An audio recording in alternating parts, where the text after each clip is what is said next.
Hello, hello. They see me rolling. Hello, zombie. I have a feeling you still did not get your cat emotes back. But yes, hello, hello. It is a bit of a late Sunday stream. Continuing my Rogue Trader playthrough. I didn't stream yesterday for various reasons that I won't go into details. And I'm kind of in the mood to play right now, so why not? Why not stream?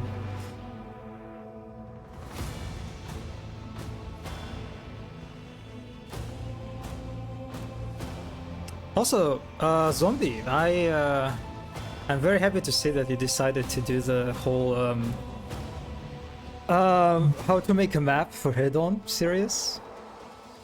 So yes, I am glad to see that you got the taste of making videos on level design. You got these. Is it? Okay, for a second I thought those were like from that gacha game, the Zenless Zone Zero, whatever. I guess not. The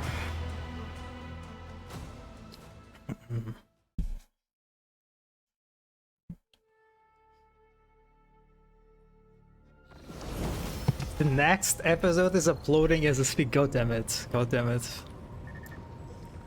It's quite impressive. Quite impressive how you just how productive you are. I'm honestly impressed.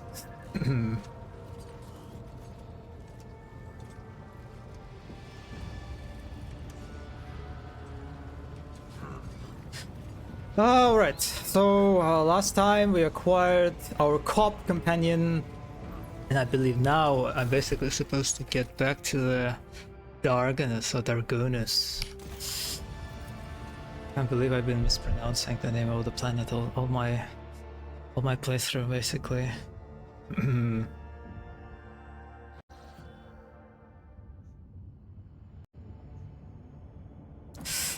Okay, so I believe it's basically next to us, right? The system.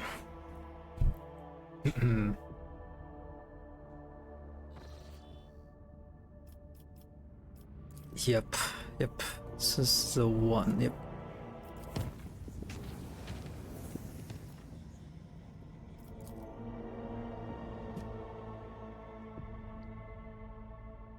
The guy who I mentioned was making a head-on map but vanished. Blake is back. He posted a new screenshot. Oh, yeah, good to hear.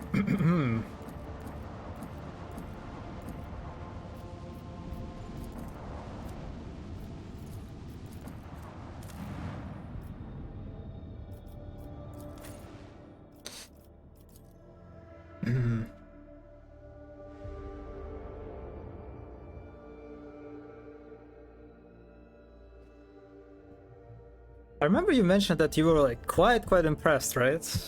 With the work that they showed. Do you have a link to their like thread or whatever where they posted their work on the map? I'm curious to check them out too. And yes, you can sign links as always in the chat.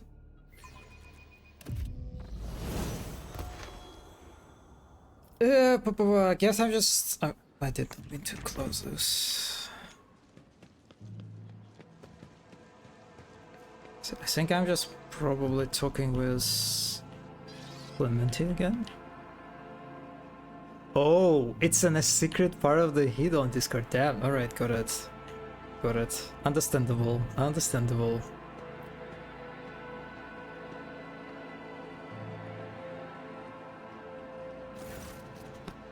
So did just like an icon of a wound appeared, like flickered for a moment? Okay, no, that's not. Okay, they might be like in my room, maybe.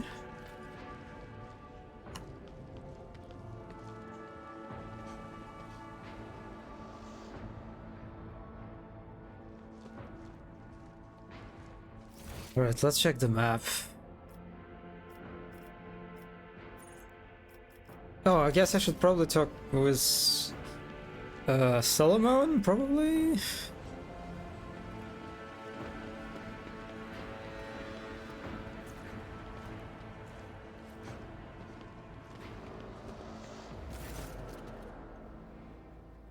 He's not voiced again. Oh, Peter, the marshal is ready to meet with you. Do you wish to commence the audience?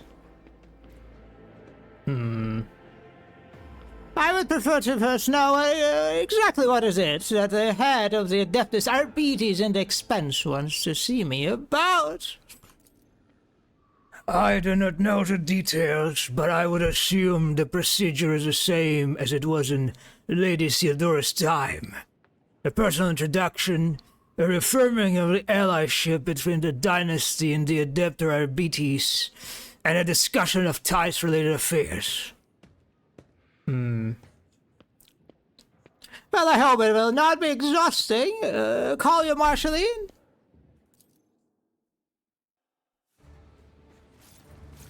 Oh my god, there's so many of them.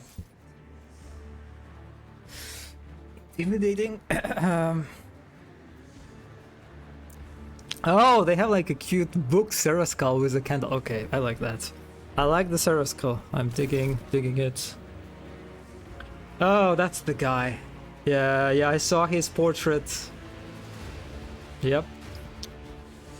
Marshal Gregorus Strax. Two markedly distinct figures approach his throne.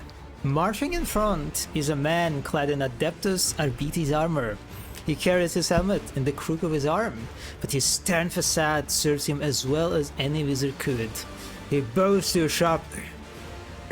Marshal Strax of the Adeptus Arbites. An old woman walks in the marshal's shadow, her body fitted with dozens of scribing implants and magnifying instruments. If not for her eyes quick and inquisitive behind a giant pair of ocular lenses, you might have mistaken her for an exotic servitor. Her robes are adorned with the sacred symbol of the Adeptus Administratum. Oh, they have a portrait for her! Oh, she has a cool portrait! The little, God, I don't know what you call it. The Pope-esque sort of hat and shape. Very cool portrait. Unexpected, but welcome. The woman bows. Rogue traitor, Tar von Valancius. I, Prefect Inscribia Vulture, greet you on behalf of the Adeptus Administratum. I will now begin to... Oh, you can actually see here the Administratum symbols, I think. I will now begin the due procedure of official address to the ruler of Dargonus, as formalized by Amendment 4N/10 to Law SK941. May your name be raised in glory for centuries to come. May your fortunes ever proliferate. May the God Emperor bestow upon you a duty worthy of his chosen. Yeah, monotonous droning is making it very... It seems she tends to go on for a while longer. Yes, of course, it does. Get comfortable and listen to this. We are going to dozo, I think. Your eyes drift shut.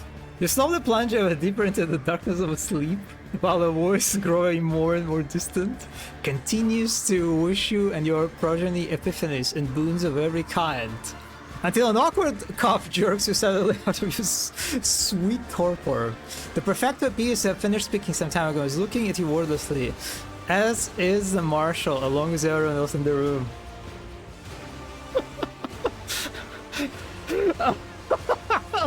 Oh god, these options. What are these people doing in my division? Actually not sure how to pronounce this for it. Is S silent? Don't remember. Anyway. A delegation of the Adeptus Administratum and Adeptus Arbites is accommodated in the Von Valancius territory, so that they may tally and collect the imperial ties from your worlds, Lord Captain. Lady Theodora graciously provided them with premises where they could perform their duties, and I authorized them to restructure the dynasty archives. But I don't remember you using these emotes before Zombie. Oh, did you? If I may continue for you. The prefect steps forward, dragging her feet slightly. A long time ago? Okay, I see. As per the decree of Theodora von Valancians ORD 037/3N, the representative of the Adeptus Administratum and the Adeptus Arbites are sanctioned to use the Palace of Justice, oversee ties collection in the Protectorate, and review any and all causes or other cases of ties avoidance, ties exceedance, or other irregularities. These rights have been formalized in numerous pacts and statutes under the main decree. Considering your new position, you may have yet to acquaint yourself with all these documents. I leave off gifted subs, so I gotta use what I got. Understandable. I do kind of like this approach.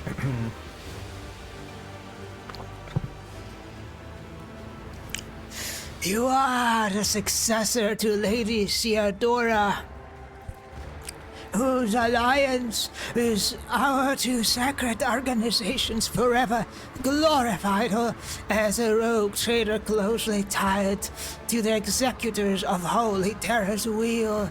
And we, as representatives of the Adeptus Administratum and the Adeptus Arbites, must verify that you are able to maintain this alliance that has brought such rebuke to your dynasty.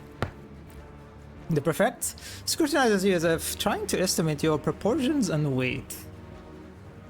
And that is why we have arrived in person, as the present circumstances have provided us with a chance to see if your intentions concord with those of the late Von Valancius.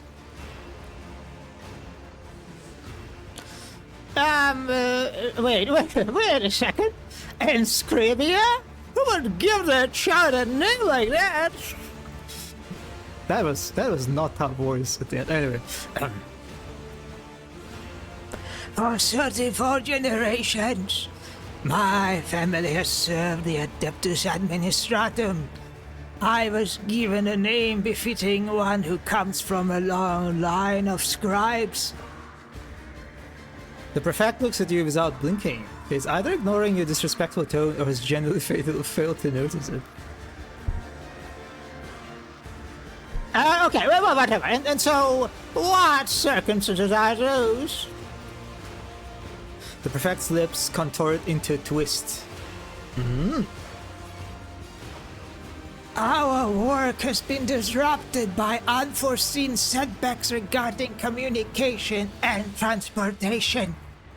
As our requisition assets were not adequately prepared, we have lost some of our personnel and resources as a result.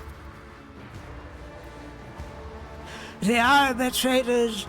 We're going to spend some time in this dialogue, I imagine. The arbitrators are too short-handed to perform all the duties expected of them. Since they first arrived in the Expanse, the numbers, limited from the outset, have only continued to dwindle. After analyzing the situation in accordance with Amendment FS/89324 to Decree ORD 037/3N, we have decided to notify you of a ties violation committed by one of the worlds in the region. This regrettable lapse must be rectified as quickly as possible. The old woman shivers and rubs her augmented hands together with an unnerving creak. Hmm.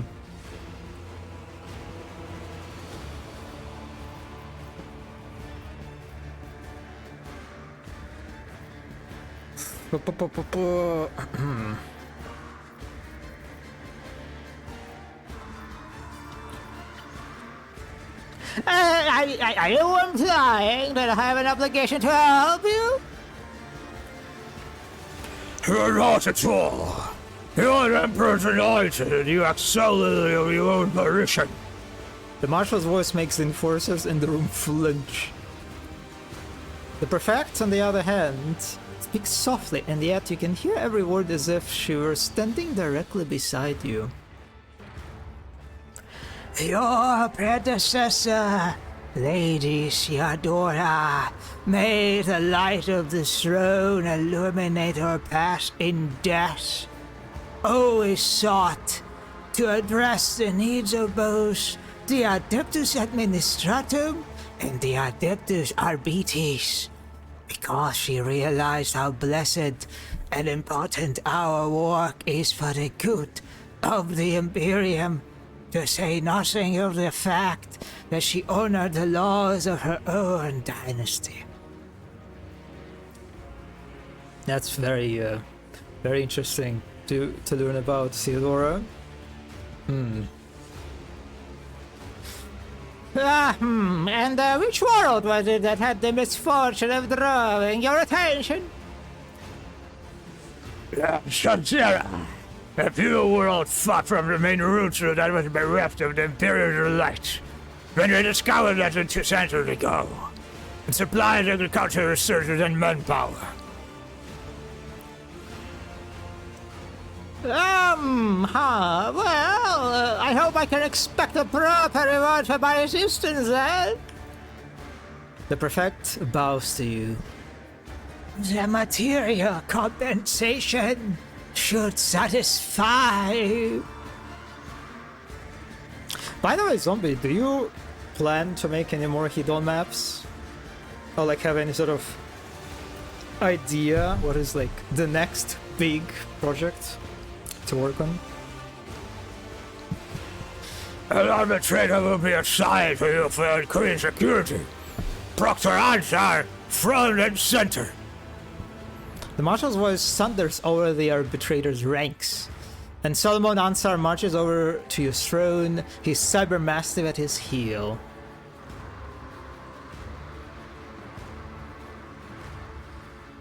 Yeah, fine. I will try not to lose your dog handler. The Emperor protects. The marshal makes the sign of the Aquila in a motion so sharp they can practically hear it cutting the air. The prefect adjusts her ocular lenses with a weary sigh. And once again, no specifics given, of course. In my reports, nobody ever stops to think. She quickly catches herself and offers you. Oh, I like her. I hope we will see her again.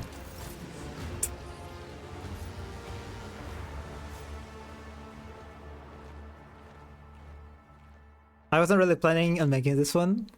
This is just for a tutorial. I decided that making detailed environments in the Doom engine is a pain in the ass, so I told myself I wouldn't do it again. Understandable. Maybe it is time to move to Trench Broom then. Yeah, I want to learn Trench Broom, so I'm gonna make a quack map sometime. Yes, good plan.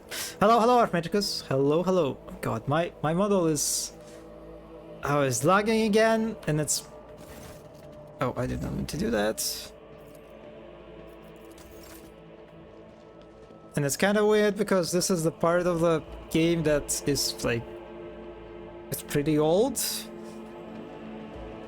Yeah, the optimization is a bit weird. Okay, we're going to the feudal world. So I am absolutely looking forward to that one, actually. Very curious about the rendition of the feudal world in Rogue Trader.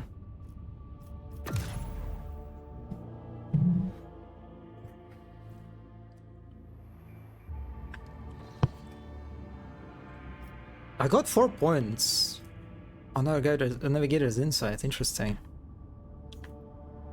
Is it here?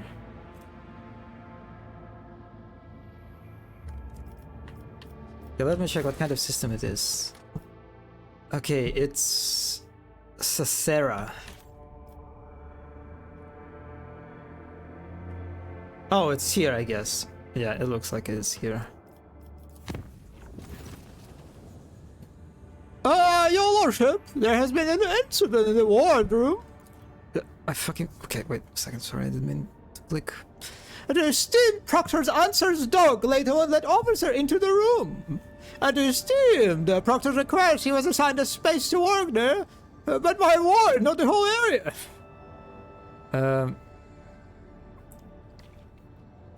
Some less than sagacious individuals try to lead him out by the collar. Poor fools. The medical officers cannot get them out of there now while they're bleeding. His esteemed Proctor is nowhere to be found.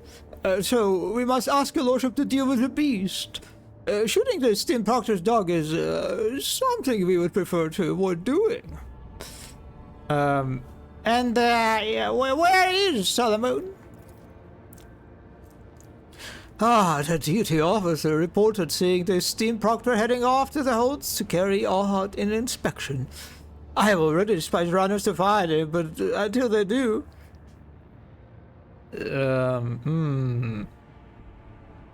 I will deal with this immediately, I guess.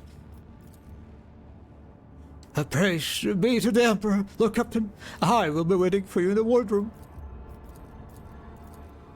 God, now we're dealing with a dog mess. I've started Doom Eternal. It's so nice. It's like everything is better, more mechanics, glory kills incentivized, weapons better balanced, more mobility, so fluid and expressive. Honestly, yeah, it's after like Eternal and also Dark Ages at this point, it is, I will be honest, it's kind of hard to like get in the mood to play 2016. Yep. A man who hadn't played Doom Eternal.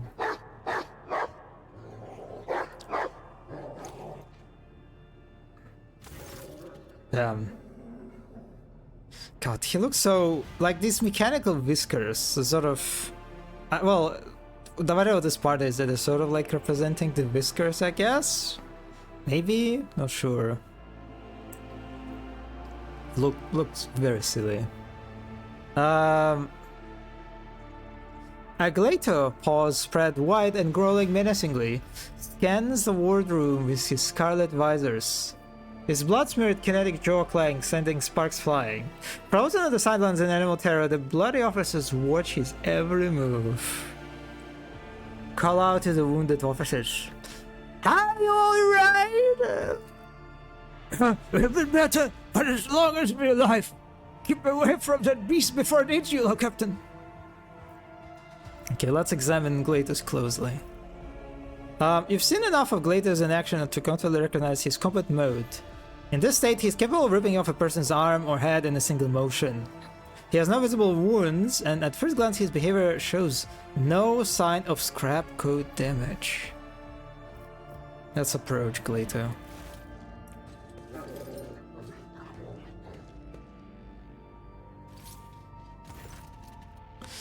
Glato looks straight at you, letting a wax-enhanced growl unfurl from his chest.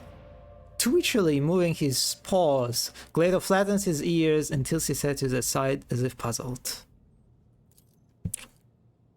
Logic test succeeded. The protocols that force him into combat mode are likely in direct conflict with the protocols that require him to protect you as a high-ranking individual. And now an agonizing struggle is raging inside Glato's mind.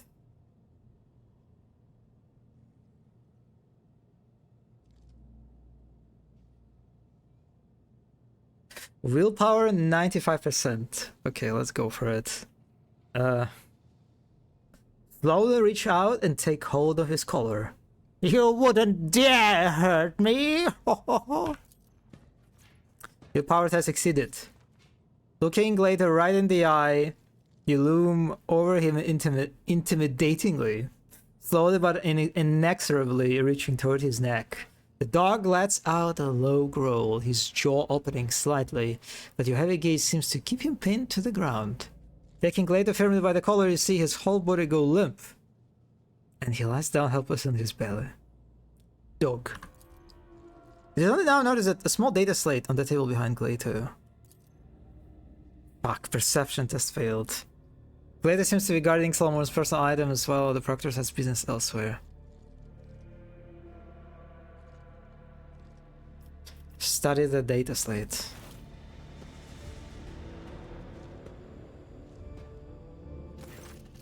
Judging by the badges on the case, it belongs to Solomon.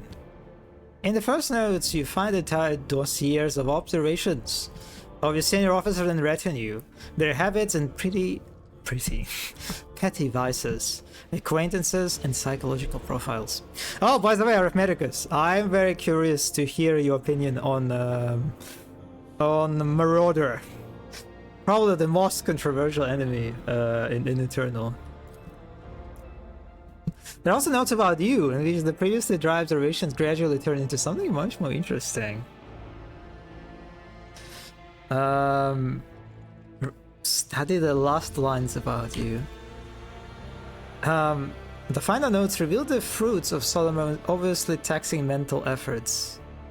Your known and suspected taste in music, food, clothing, and jewelry have been painstakingly documented. A list of gifts that might please you has been compiled, including something deadly, a good-looking killer servitor, and fancy garb like that corrupt bureaucrat wears. Vague ideas are sketched out in truncated phrases. Candlelit dinner. Heckenide? Oh, good. Walks through the Janus jungle at sunset. Even jointly track down and end some psychopath. The line, choir repentant criminals perform a serenade, is written in red. God damn it. God damn it. He's actually quite cute. Yeah, let's read our file. Your eye is drawn to a line listing character traits. Among the positive ones are determined, confident in his privileges, courageous in battle, and magnetic charisma. The negative traits are somewhat more numerous. Arrogant, lacking in righteous terror of the lux Imperialis, unable to entrust tasks to subordinate crew members, sensual licentiousness, and I don't know where, allegedly kleptomania.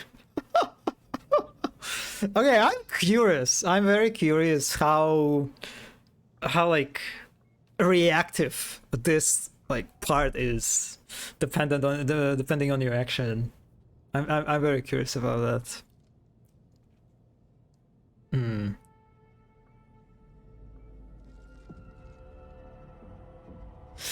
All right, I shall speak to Solomon about this further. I would be immensely grateful if you would also remind him to stop scattering his valuables around the ship, Lord Captain. All right.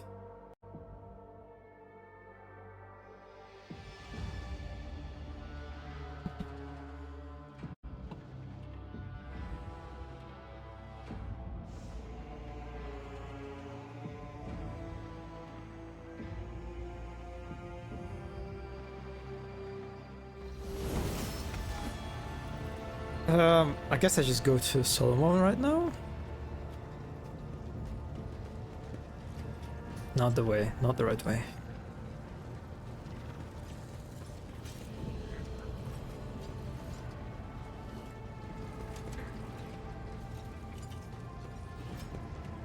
Rogue trader. Oh, he's actually voiced here, thankfully. Show him the data slate. Solomon, I happen to read something here, and I have a few questions. How unfortunate. Well, I'm ready to satisfy your curiosity, but I would plead for some privacy. Heavy sigh comes from Solomon's chest. But later, he's back to his calm self. His voice is steady as he speaks. Oh. All Alright, let's continue this in my quarters.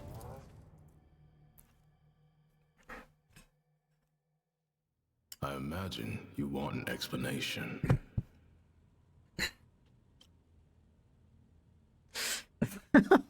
Oh god, the lines again. Smile. I wish to know if this creation has a second volume. I am amazed by the author's imagination. He's not voiced here, god damn it. Wait, wasn't his first line... Oh no, he didn't say anything in the beginning. Solomon lets out a quiet sigh of anguish. God, it's like, I don't know. I think for the Dark Heresy, like the next basically Warhammer CRPG that all Cat is working, they announced that every dialogue will be voiced.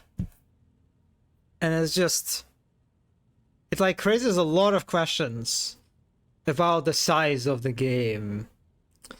Really, but yeah. I am sure that this is the first of many jokes you managed to sync up already. The data slate contains my observation log on you and the members Okay, of now your he retinue. speaks. I use it to record habits, personality traits, and noteworthy facts. With regard to you in particular, more than that, I think you've already come across notes of a different nature. Thoughts about how one might make overtures toward a rogue trader. In The Last Stern Man, the look the Proctor gives you from beneath his slightly lowered brows could be considered roguish. Wait, what is this emote? Damn. Okay.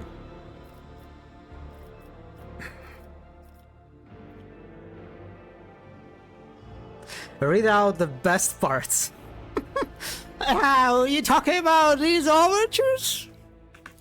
I beg you, I'm willing to part with much of my dignity. It is certainly warranted in this case, but allow me to keep a shred.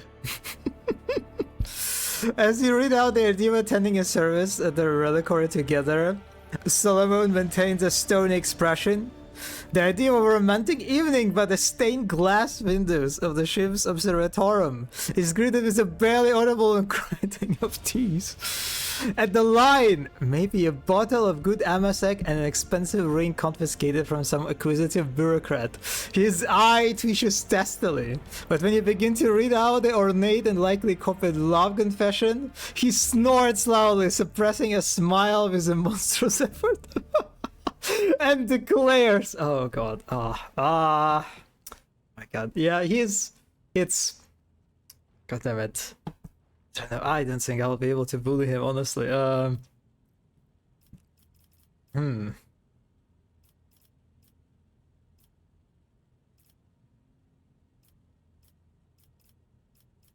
what made you muse about how to make overtures? Stirred me. I made a fool of myself that night. There was an intimacy between us, and perhaps it made me anxious. Or perhaps I wasn't prepared to feel so strongly, but I did feel it. I think about you, and about what there could be between us. Solomon says nothing for a long time, but then begins speaking without reserve. If you do not feel the same, tell me. I will understand. If you do, then I want to apologize for my rash words before and take them back.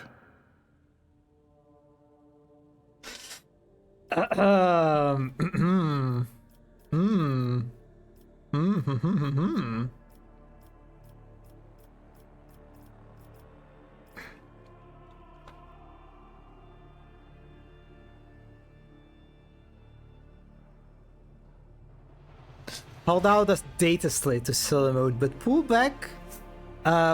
back at the last minute with a smile. Yeah, I have to ask. Which of these ideas was your favorite? I can show you. Solomon stiffens for a moment and then a thin yet rakish smile forms on his lips. I was just going to bed again. Oh, he's going to play for us? Oh my, alright. He's a player. Damn.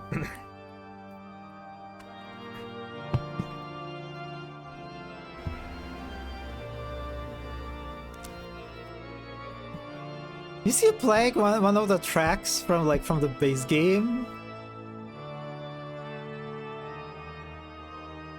Actually no, that's... I sort of recognize it, but also it feels like it might be new. The fighter's strong hands, accustomed to holding a weapon, rest on the organ keys with unexpected delicacy. His fingers fleet, confident over the keys, producing a melody at once vigorous and full of restrained tenderness, tremulous expectation, and searing yearning. Solomon's face is frozen in a mask of contemplation, but his hands dance along the keys, alternating between weightless caresses and precise, bold strikes. I've never played for anyone before. This is me making an overture.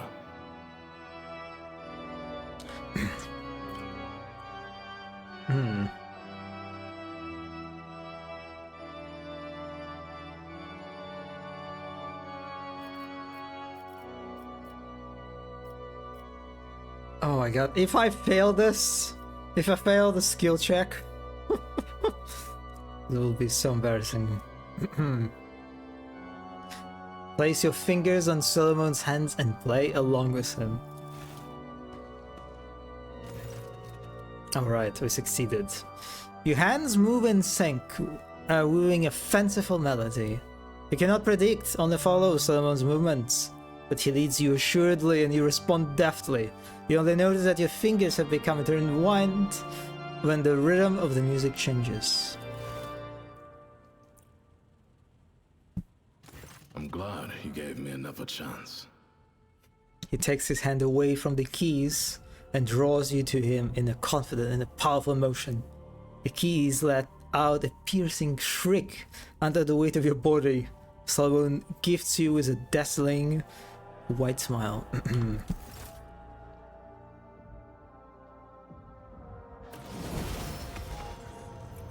Alright. Yeah, that was quite charming.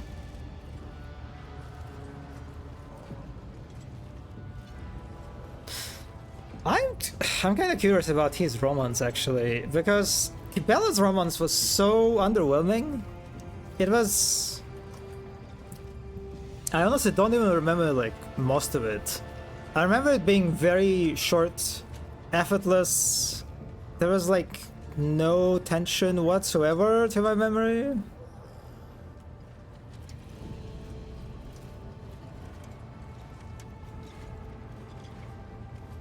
Rogue trader. Okay, I guess that's it. You know where... No new dialogues for now. Okay, let's go. Let's do a little bit of quests.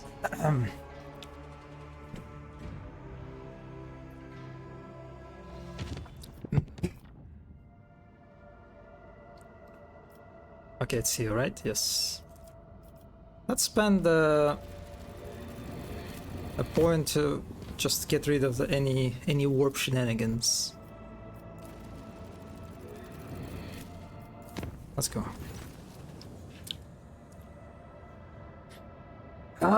Permission to report.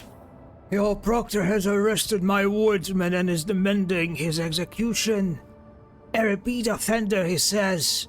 Please do something, Lord Captain.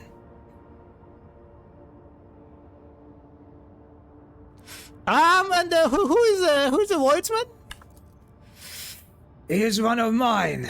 Not as big of an idiot as the rest of the idlers. He understands the control systems. He can make sense of the readouts. Him, a repeat offender? Well, bring the detained man to me immediately. I will personally interrogate him. Consider it done, Lord Captain. Damn, that's quite quite a high frequency of like events with Solomon.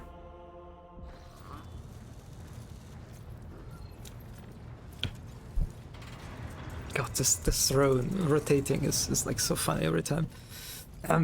Lord Captain, I beg you to look into this outrage. The cyber horror nearly chewed up my assistants, and one of them has been left without two of his fingers. Instead of calming his beast, the arbitrator attacked my crewman.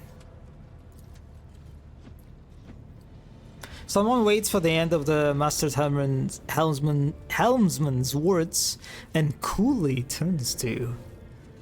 His crewman is a wanted man, rogue trader. He's accused of subverting sacred tie shipments, smuggling, kidnapping the Imperium subjects, and bribing officials. Were we not on your flagship, I would have executed the heretic on the spot. But here, you are the authority and you are the court.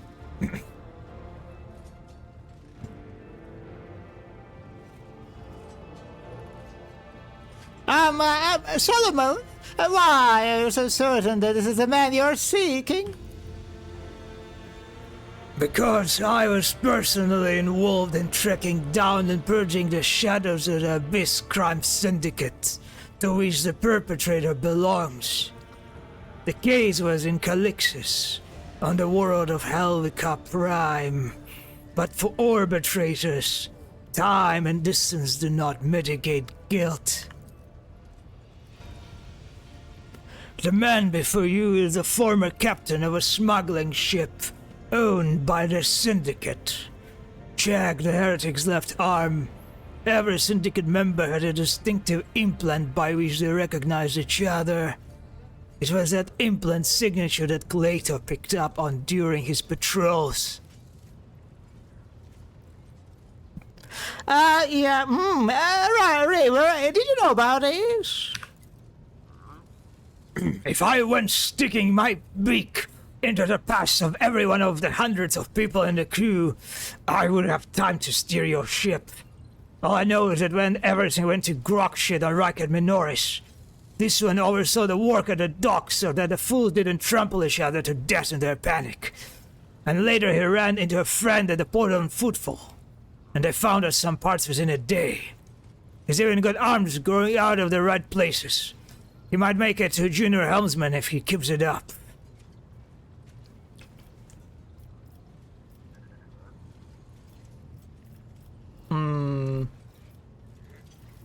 And, how did a criminal from Calixis find his way onto my ship? He was among the servants sent to you by Governor Metene. I don't remember that character. Yeah, no, it doesn't ring a bell, unfortunately. Oh well.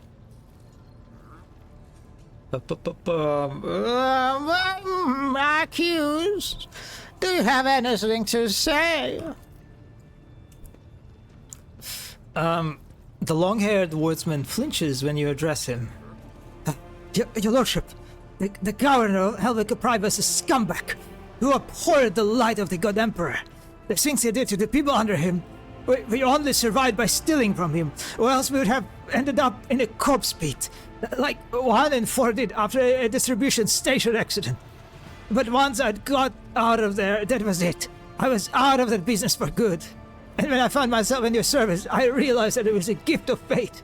And I would be a fool if I didn't repay such good fortune with my wholehearted toil.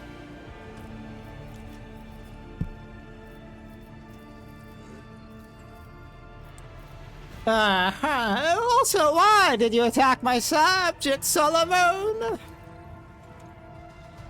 The bastard tried to run when he saw me. His fellow crew members hesitated and didn't make way for me. There was no time to find out if they were abetting the perpetrator or just panicking, so I had to use Glator for suppression purposes. Yeah, okay, I like Solomon, And I'm afraid I will have to go against him in this case. I have made my decision. I await your orders, rogue trader. The Master Helmsman shoots a look of naked dislike at Solomon.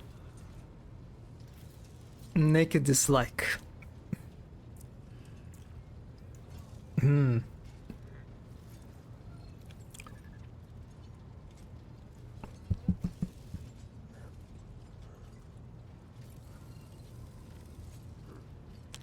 Yeah, we're keeping him. I guess I will scold Raver a little bit. Raver, this talented woodsman is your responsibility. Should he commit any misdeeds henceforth, you will have to answer for them. Yes, Lord Captain. Raver's disgruntled grimace momentarily dissipates. Then this case is closed. With your permission, I will return to my duties. Damn. Okay, he did not show a lot of emotions there. Interesting there.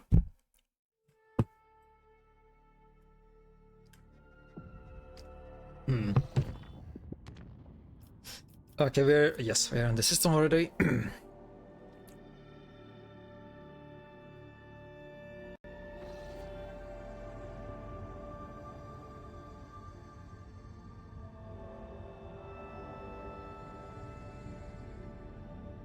Lord Captain, we have received a walkscast from Thessera. The signal quality is rather poor, but the meaning is clear. The world is expecting your lordship's arrival. Great festivities have been arranged.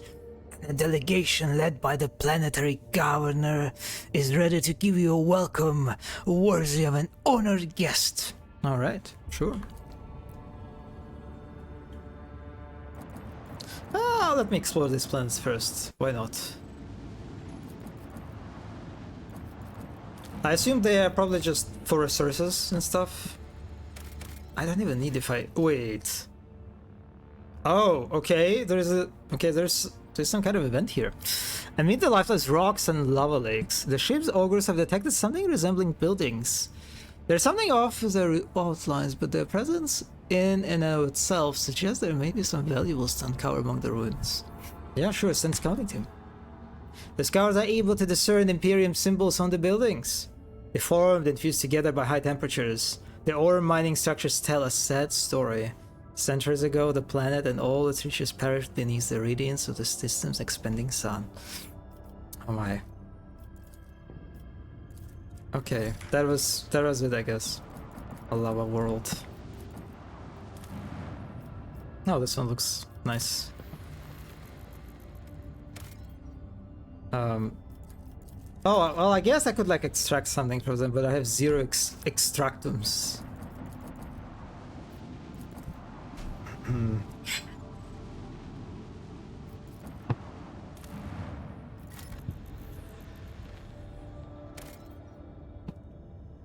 Also nothing.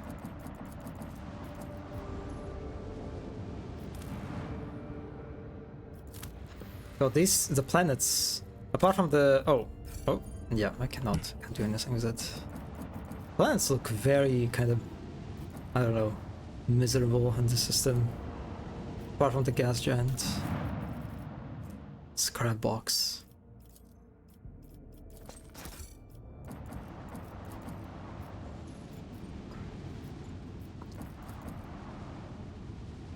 Alright.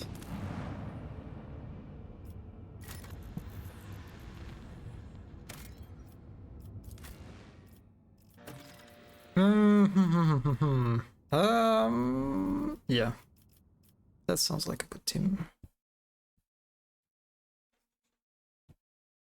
Of course they have kind of looks like an Iron Maiden, right? The medieval torture, you could say. Yeah.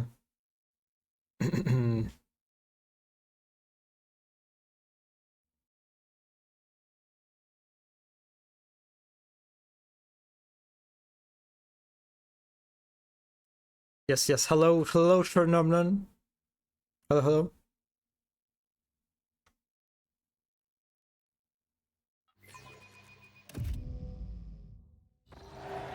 Also, you missed the romance scene. Oh my god. Oh, I'm sorry, these hats look so silly. The hats are silly. The hats are... Oh, the donkey! Is it the samurai? Wait, what is this helmet? Okay, this is... this is actually very, I'm sorry, this is kind of comical. Oh my! Oh my, look at this portrait, okay, look at this governor, damn.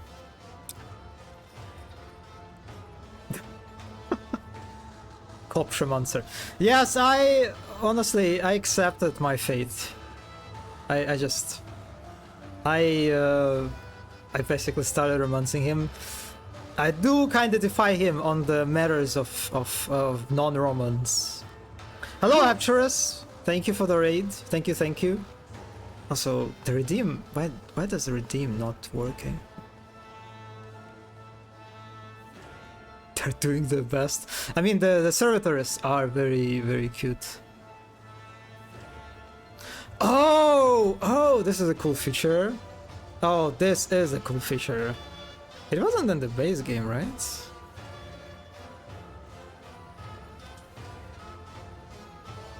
What is his face? You can wait. His face looks... It's like he's wearing someone else's face, weirdly. Oh, it worked? Okay, I talked over it. Alright. Good to hear. Also... I can't believe I have to do everything myself.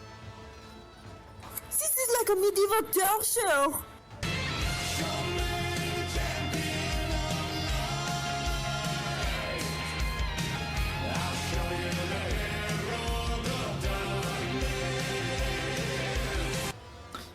Yeah, he's immediately giving off evil vibes. Is his like face? Yeah, and that's interesting because I wouldn't really notice it if I didn't check this eye feature.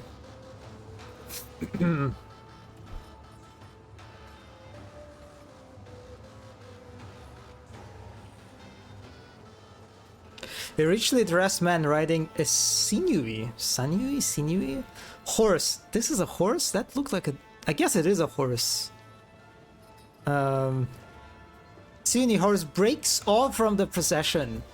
When he approaches, you immediately notice a strange detail. The man's face is pinned to his head with a precious fastenings that stretch the skin across the skull.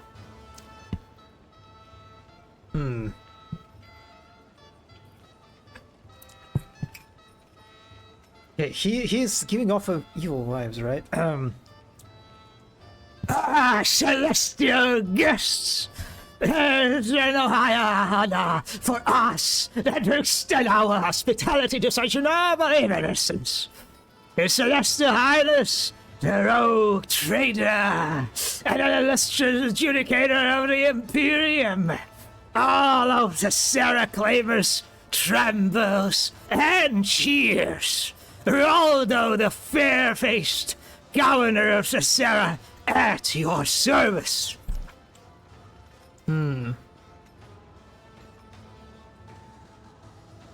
Glance around with a bored expression. Might we proceed inside now? I find all the squalor rather tiring. No, your Celestial Highness. We truly tried our best to put together a celebration worthy of our honored visitors. But the news of your coming reached us so late. All I have left is a single, talentless astro chap. We had to rush the preparations. Nevertheless, we have managed to put everything Cesaris brought up on display here for you. I must ask. Oh, what is this?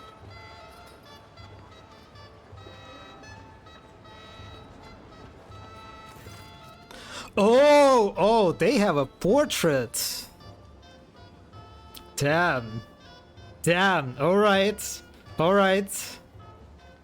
They do slay. Bluff of the court fool. Damn. A smaller figure steps out of the rider's shadow, dressed in the motley attire of a court fool and wearing a sneering mask. I assume they're going to be important later on, since they have a portrait. I do like the skulls. And on the belts, of course they're wearing skulls. No, that's tough voice. My name is Bluff. No, that's still tough voice. My name is Bluff. I am Lord Riordan's good mood.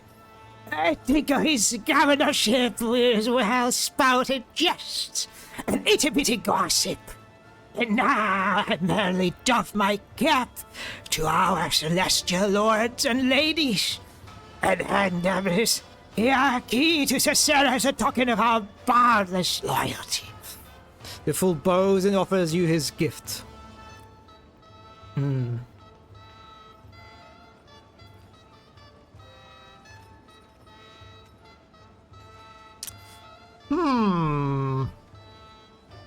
Oh, this is kind of interesting. I guess I'm going to give this to Abelard. Raven Abelard's direction. Ah, Celestial, you take it. I do not wish to soil my hands.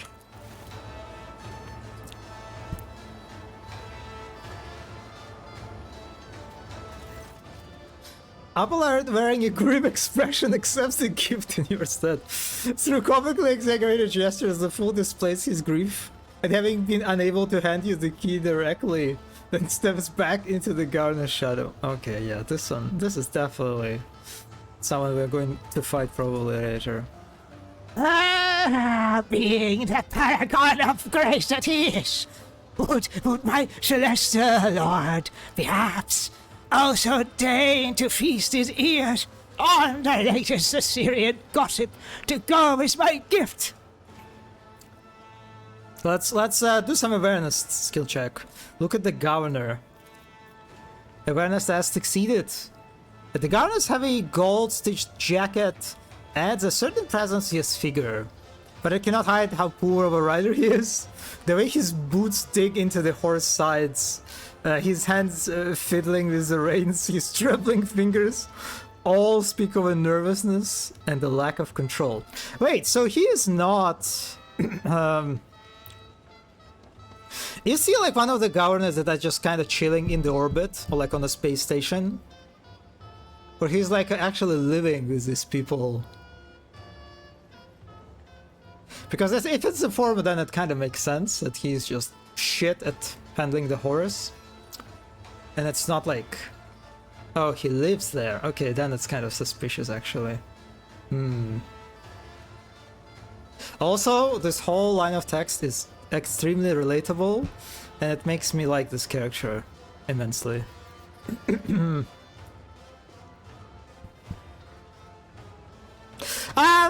Tell me your gossip then. Yeah, whatever.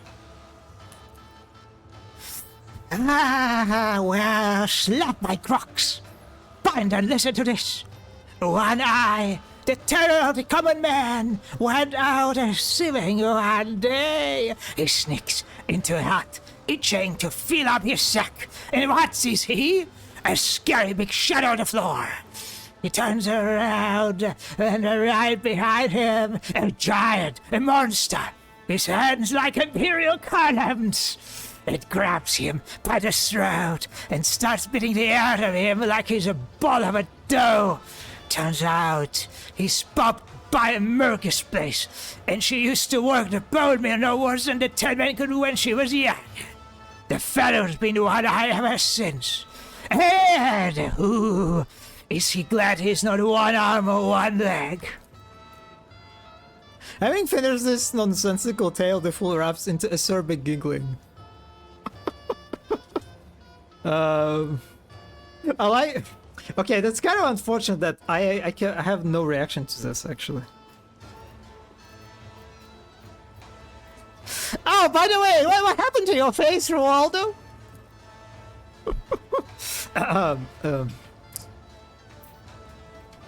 Roldo touches his stretched out countenance.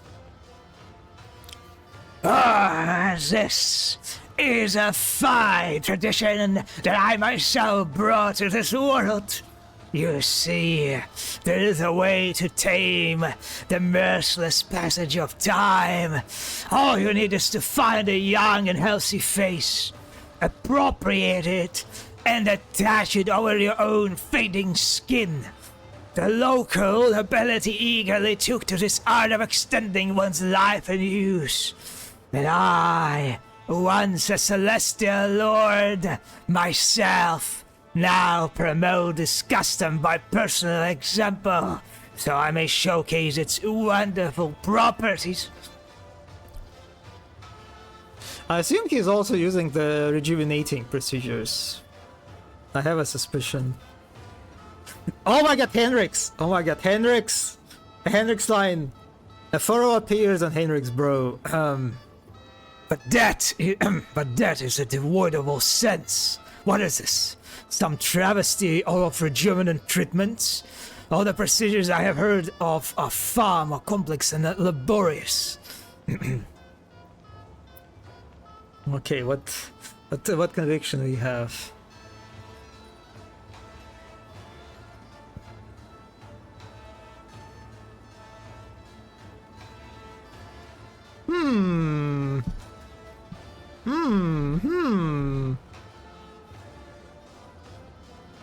It is funny that Iconoclast is more radical than the dogmatic version. Yeah, the dogmatic just kind of like whatever, status quo, I guess.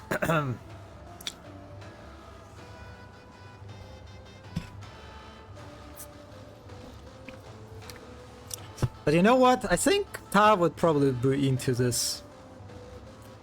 Considering that Tav himself is a very kind of multi-dimensional entity. He would like wearing other people's face, I imagine.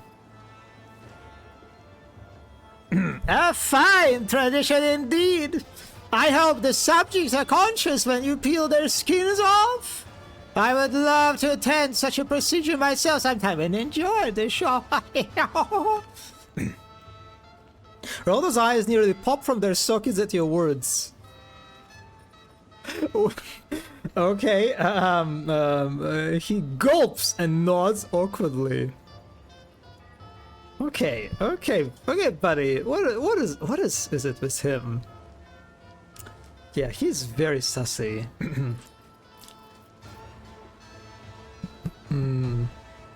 Abelard, announce the purpose of our visit to these provincials. Abelard clears his throat. His Lordship Tavon Valentius, inheritor of the greatest protectorate of the coroner's expense, and bearer of the sacred warrant, has graced the Sarah with his presence in order to discuss matters pertaining to this planet's ties. Oh my god, Solomon. How dares he? How dares he to interrupt my Abelard? Oh my god. Okay.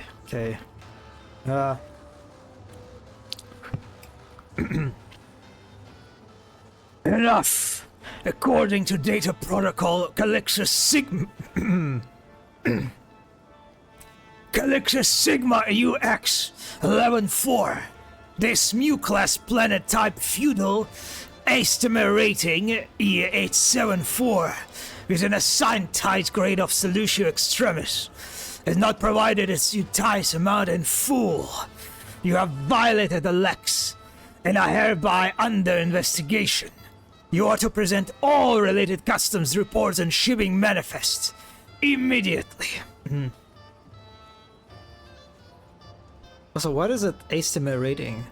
A planet's estimate rating reflects its strategic value to the Imperium and has the form of an alpha alphanumeric code that ranges from, okay, a 0 to Z1000. Let's see.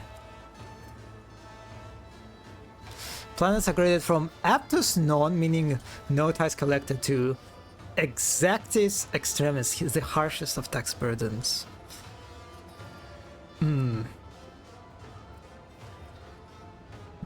Proctor's voice carries no emotion, and Gladio silently bares his teeth, completing the image of implacable hand of justice that has arrived on Cicera.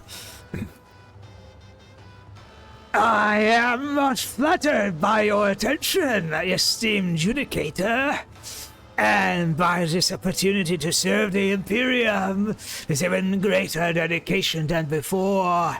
Speaking of dedication, we are already conducting a thorough inspection to see which scribe it was that bungled the dice calculation. Fear not, the scoundrel shall soon be...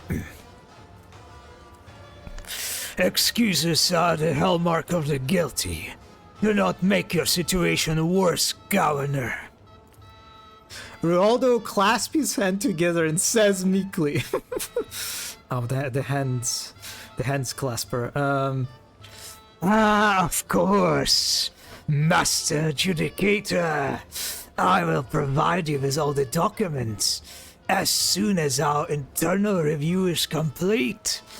I assure you it won't take long, and the report itself will be exhaustive.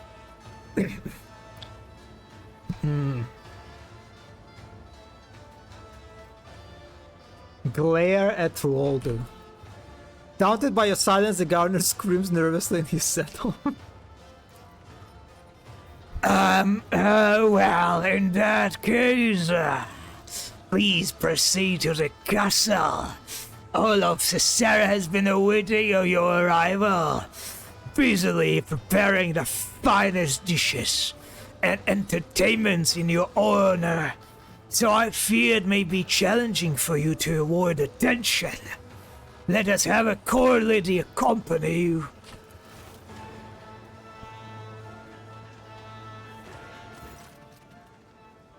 Why? What the why so many characters have portraits? Also, she... her dress looks so fancy.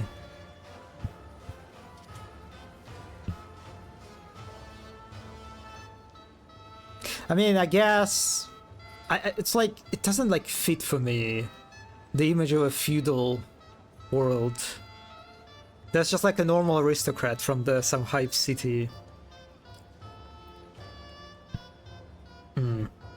A thin woman emerges into the torchlight. Looking at you is a mixture of fear and awe. Her diminutive figure is practically drowning in her velvet and silk dress, and a resplendent necklace of blue stone adorns her neck. Knave, my celestial lord, at your service. Solomon leans closer and says in lowered voice, Based on my experience, I would say we have been assigned a spy under a pretense of generosity. But this is a good thing. We will use this young woman as our source of information about the world. For now, it would be wise to play along and question her thoroughly once we are away from prying ears.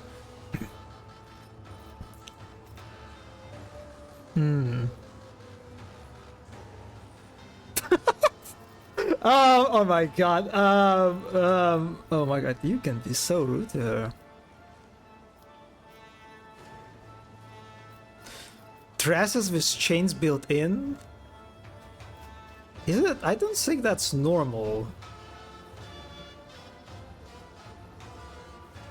Chains as like shoulder straps?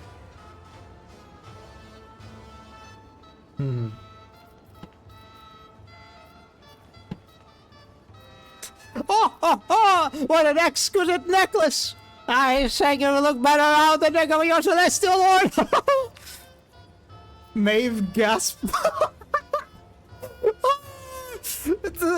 Oh, I love this. I love that her portrait is updated. to reflect this. Maeve gasps. With trembling hands, she removes her necklace and offers to you. With a curtsy. Lord Roldo generously gave it to me. This stone is a Sagittarium shard, the rare crystal our planet is famed for. Truly, my celestial lord is more deserving of such gift. I love this. I love this.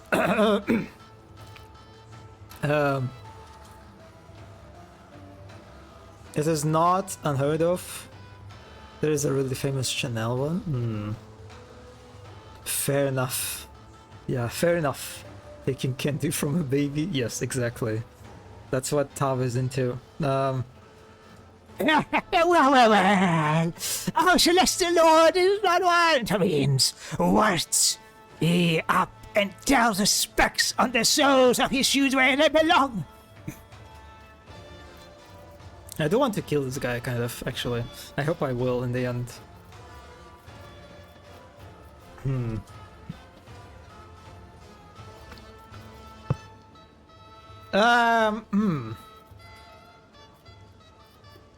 Your face is your own. Why is that? Such living masks are the privilege of the high nobility. I may not be a commoner, but to be entitled to change of face, this is something I have yet to earn. Maeve casts a fascinated eye over the nobles whose faces, inasmuch as they are theirs, are stretched tight over metal fixtures. Many have their mouths frozen in a natural smile, and it is hard to tell whether this is a consequence of the tightness or simply an eager show of delight. Oh, I like this description. Quite evocative. Look at this one. She's barely risen above the bottom, and already the shoots for the privilege of the top. Greedy hands are one to get chopped up.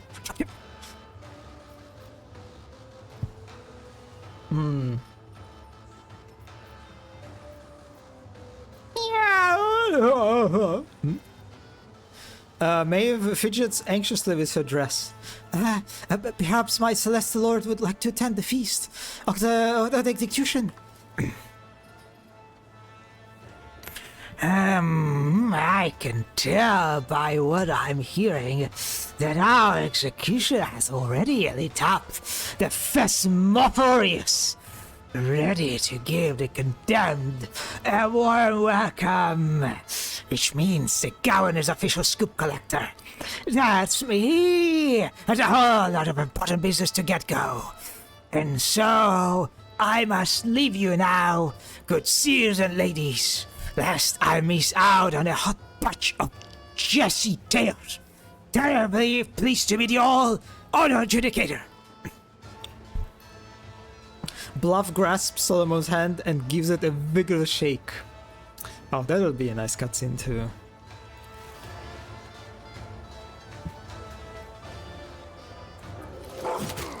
Oh my god! Wow, okay.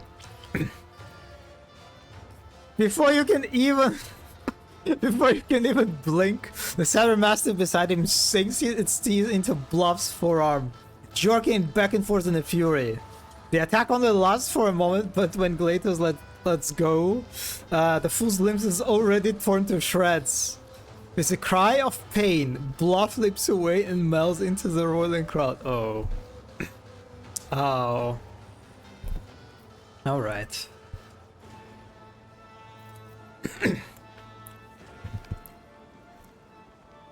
Someone ruffles Glatos' neck and turns to you. Feudal worlds are rarely known for their bureaucratic precision. Reconnaissance on the ground will tell us more than any report hastily scribbled down by these blockheads. I suggest we attend this trial. Let's see some local justice in action.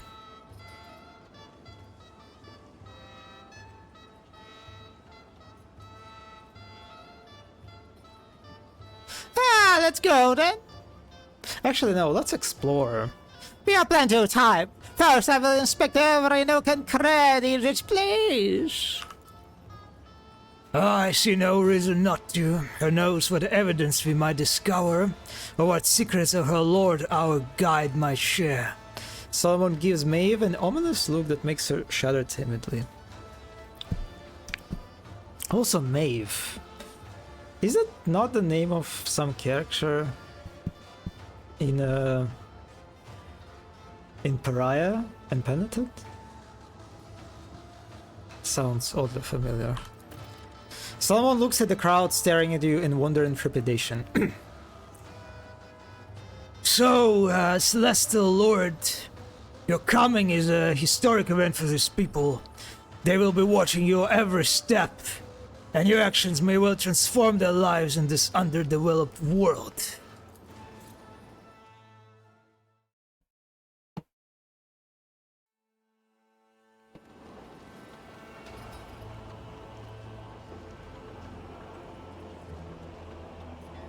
Okay, do I want to level up everyone? No, I don't think so.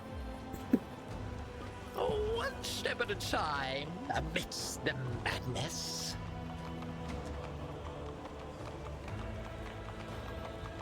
Okay, they do have industrial elements.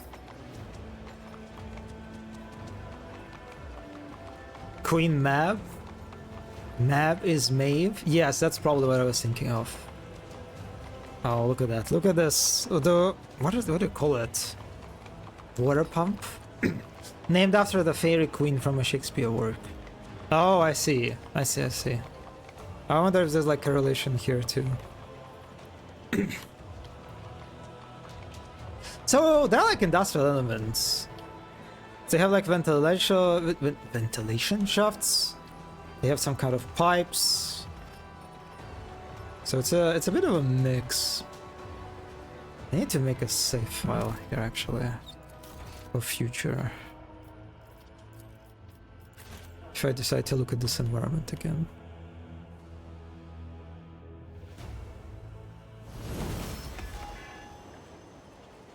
I will say it is very irritating the way the floor texture is like oriented onto different angles. That's a weird choice.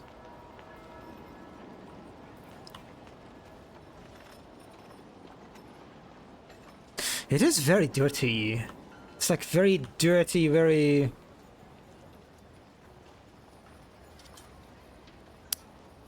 But what is it? What is the word I'm looking for? Favela-esque, almost?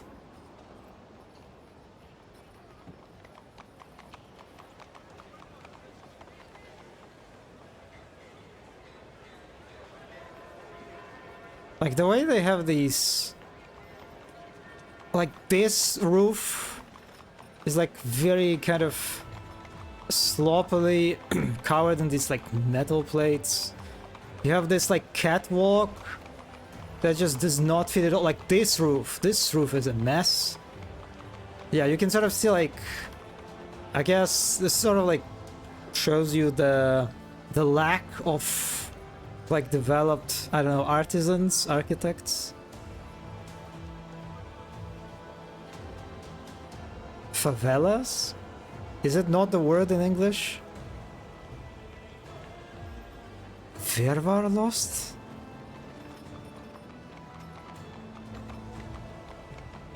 I don't even know that word.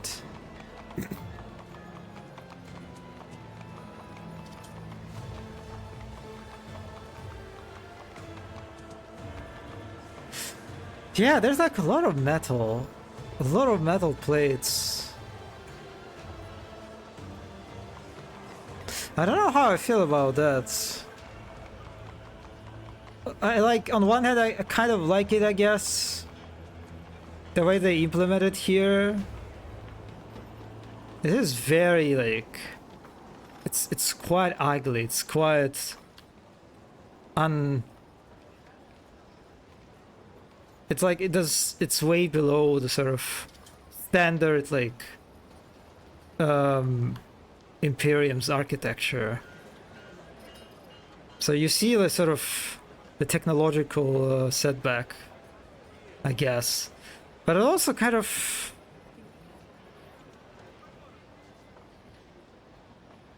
It feels post-apocalyptic rather than like pre-industrial to me, I guess. I prefer one key to the super square lies of B city.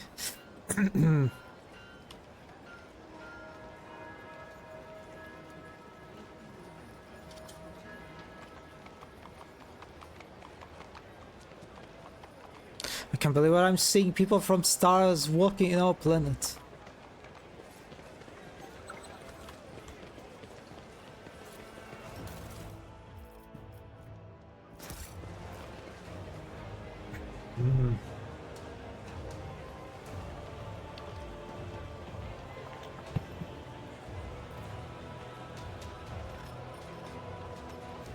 If I remember correctly, the Imperium only enlightened this world 200 years ago.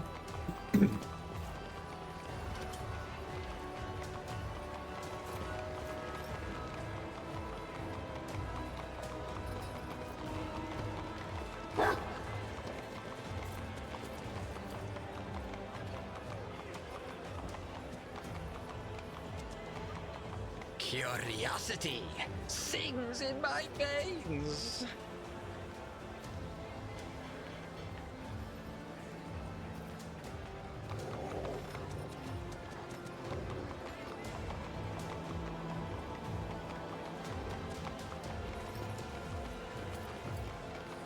I wonder if they like just try to not go for like your standard medieval kind of setting and try to basically add a bit of Warhammer to it.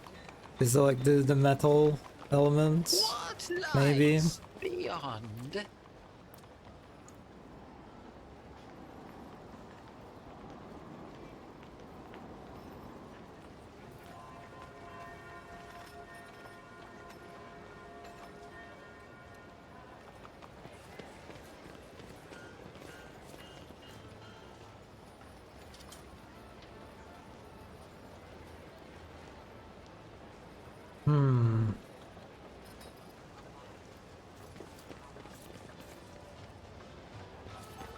Knights.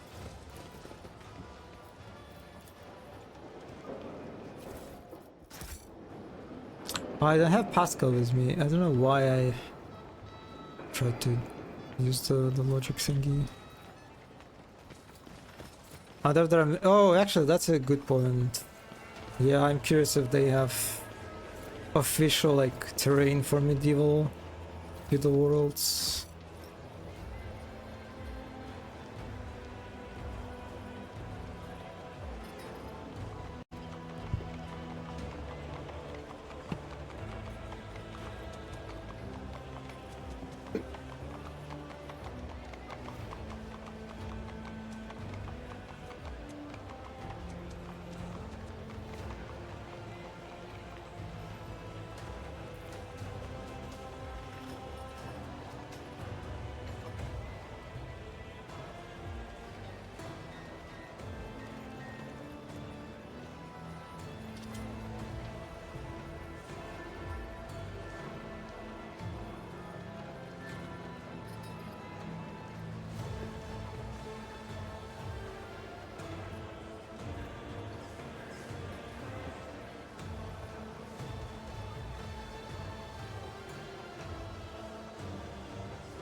I like that Hammerfall bunker is in terrain section for some reason. Buddy is not respected at all.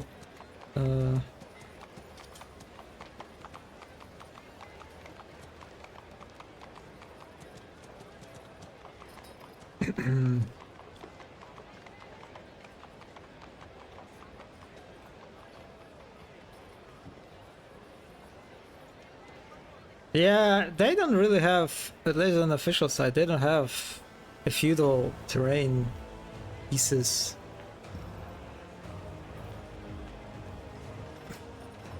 They kind of have like a very, very scarce list, actually.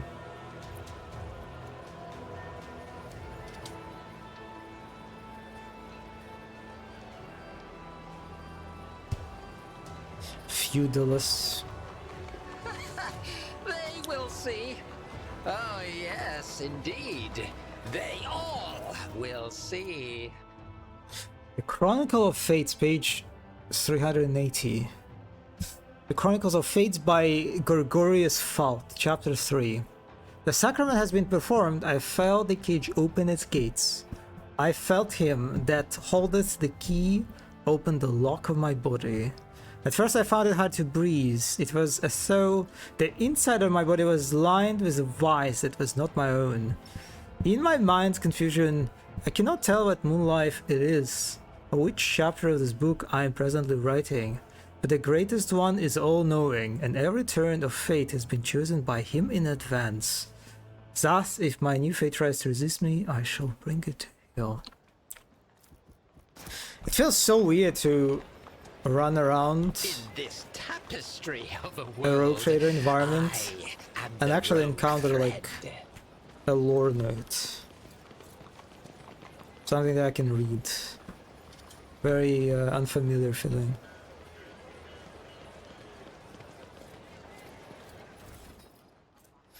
Chronicles of Fates, chapter 2. It befits any servant of his to thank daily the Emperor, him that holdeth the key, for the lot given them in life, as I have thanked him with my writings for thousands of moon lives. So too do I thank him now with the fetters that are preparing my soul for its new destiny. The rules of the service are simple. Day after day I reverently carry with me the glass of fetters, not daring to break them.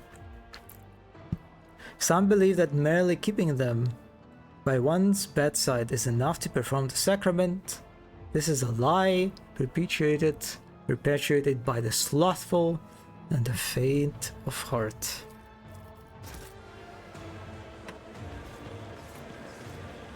Patience! My nerves are frayed!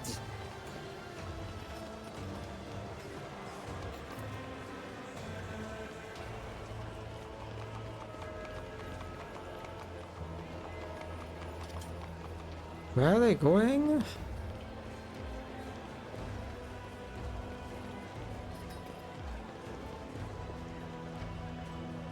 What? Okay, that's weird. I'm not sure how I access it. This roof.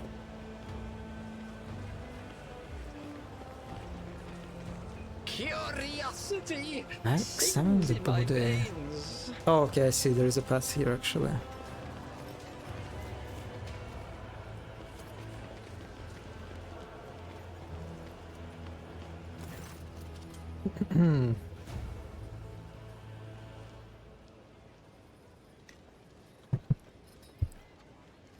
As you approach, the nobles bow gracefully. Their sewn-on faces are wrapped tightly around their skulls, and their eyes gleam with earnest subservience. One dares to address you. Oh, celestial lord, grace us with your regard. When my brother and I heard of your arrival, we immediately sought out to surprise you with an exceptional gift. The ancient scrolls tell of a wonder, a clockwork sage by the name of Kogekor. It knows the answer to all questions, can make other machines do its bidding, and may even predict the future. My brother and I have borne many a hardship, but we managed to acquire this magic contraption for our much cherished guest. The box in front of you... Fuck! I should have brought Pascal here, right? God damn it, I think I missed on that. The box in front of you, presumably the Kogi core they speak of, exudes a strong odor of ritual oils, made of thin planks. It is covered in so many purity seals that it seems to be held together by them alone. A stack of flimsy rough paper lies atop it, and there is a mica panel with malachite buttons attached to the front. A thin slit visible among the buttons. Abelard sighs heavily and leans over to you. Sometimes, when information reaches the more backward worlds, it undergoes strange metamorphosis in the minds of unfortunate and regrettably parochial laypeople. Have mercy, Lord Captain. They have probably been trying to please you.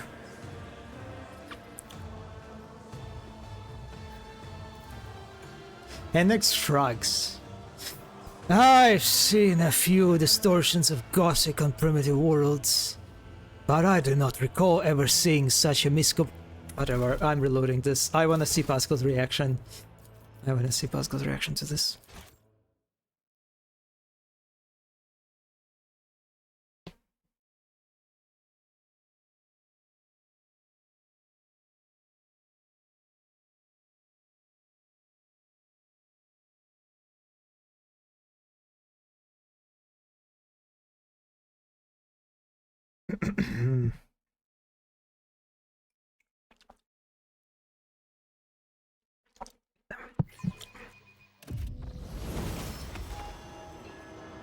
One step at a time amidst the madness.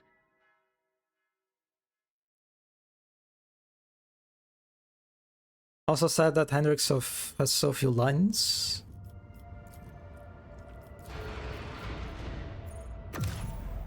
Oh wait, I should have just... Why I didn't do that? Anyway, is him being from a night feudal world himself. Oh, he is. Oh yeah, I forgot about that actually.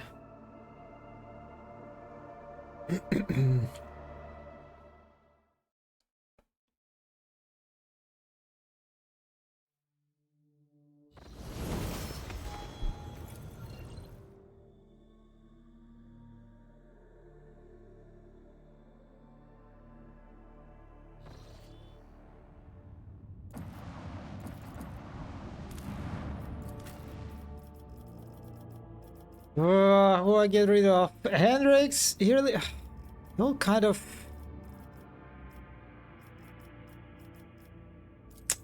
I'm sorry, idiot. It was a tough one.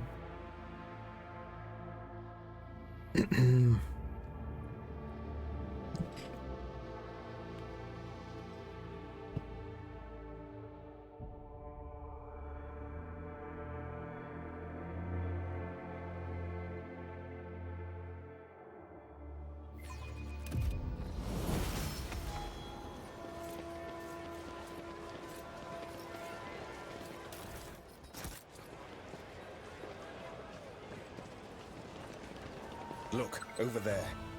What? What? Where? Over there, where? Oh. Oh.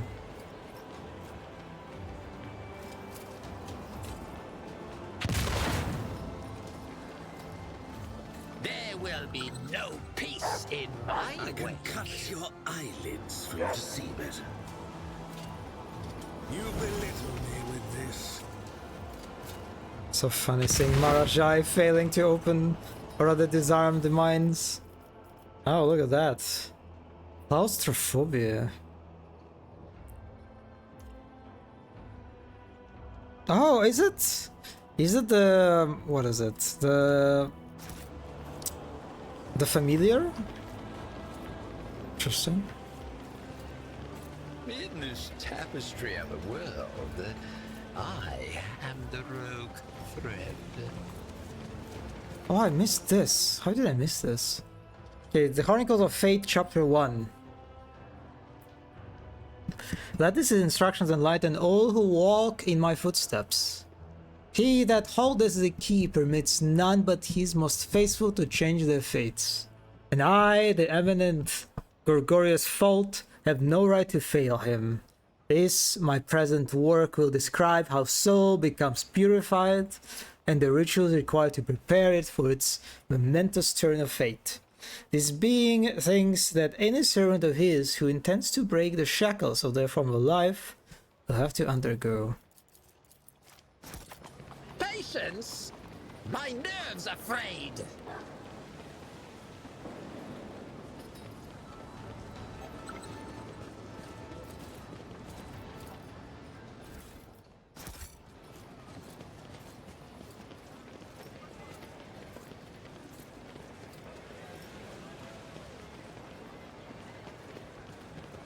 Also, God, look at these. Look at these sewer hatches. Yeah. I like that even...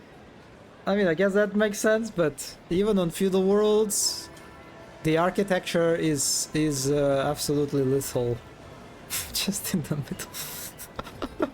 middle. Yeah, you're gonna fall, like, your whole leg will just slip into that Beyond.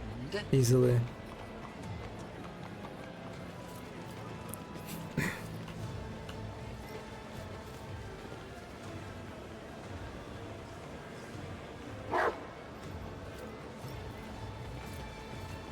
Speak now.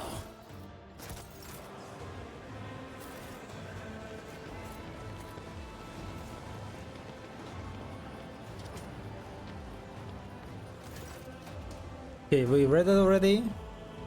Alright. Yeah, this is Abelard.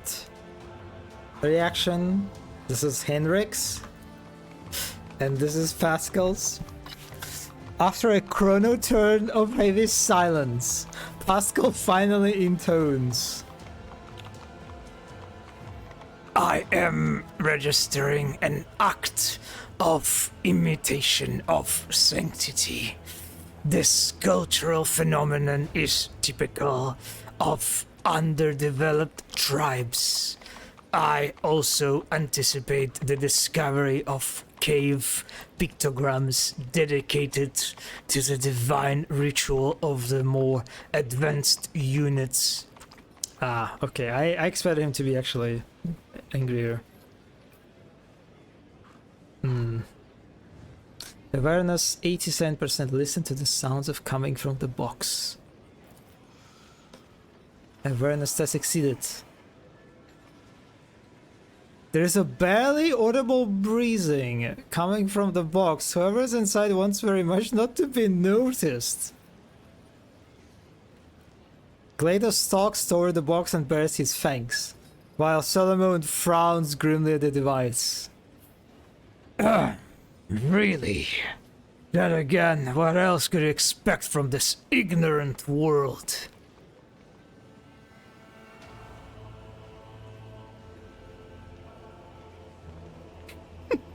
Ah, what a rare and magnificent gift! I will be honored to display it in my chambers. Our hearts flutter at the opportunity to please the Celestial Lord. May this sagacious machine assist you in your endeavors. Yeah. You did not ask it any questions. I guess I could.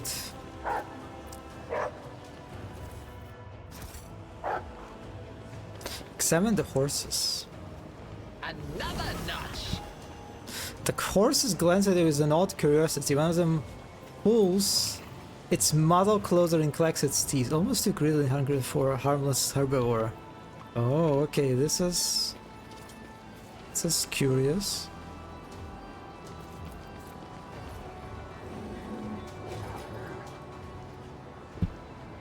Amazing. Amazing! Just...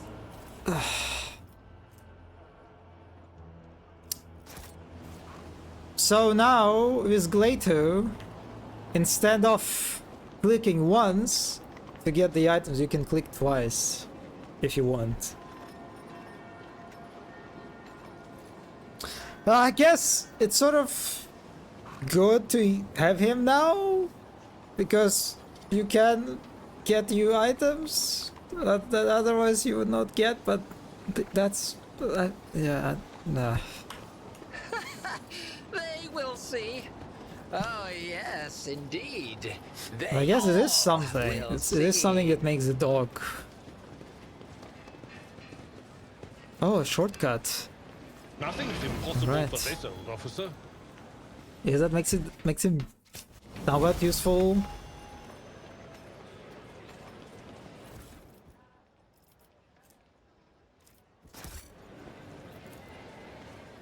Who's there? Is it the Celestial Lord himself? You should have come in. That's funny. I like this. I like this. An expected result.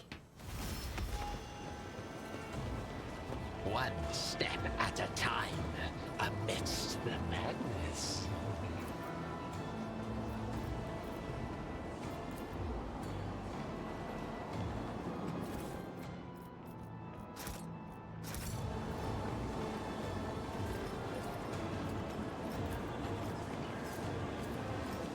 Every order I... Easy. The blacksmith has somehow managed to forge shells and casings. These are unusual objects to find on a feudal world, but there is no doubt as to what they are. Interesting. Also suspicious.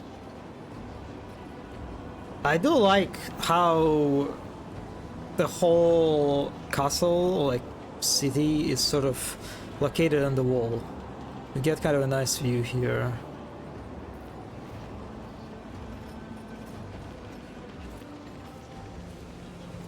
Imagine if Spaceman 3 had feudal world. Damn. In this Yeah, that would be cool, tapestry right? of a Yeah, who world, knows? Yeah, I that would be cool, am the I guess. rogue thread. Cool setting.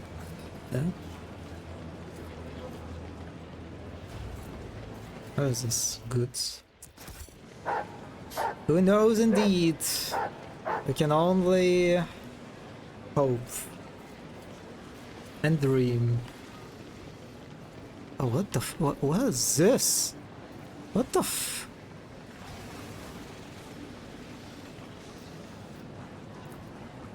There, done. Oh my god. Oh my god! UI, please! UI! What the... It's... Is it stuck? Okay, now it's... Okay, alright. Salivating profusely, the Laceraxes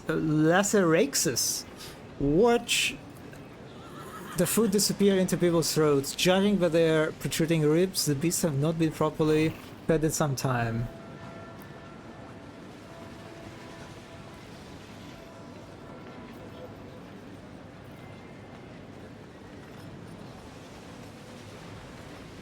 Interesting. SRX number 4.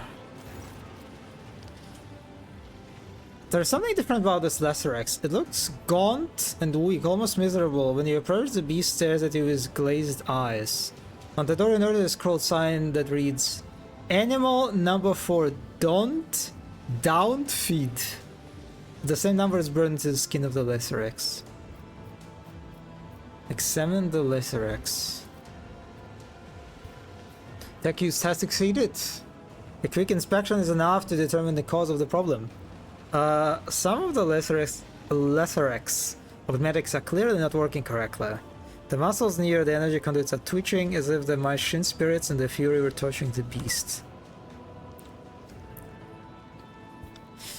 I've seen Glater convulse like that when his automatics were malfunctioning. Solomon says and adds with a sudden anger.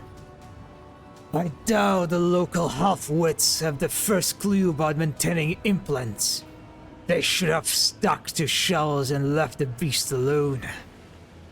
Yeah, let's attempt to repair it, I guess. You try to reach your hand inside to get the... Okay, let's open the cage.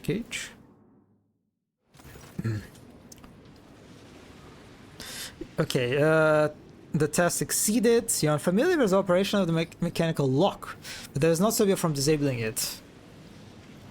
Alright. The cage door opens with a creak, however the beast inside shows no reaction.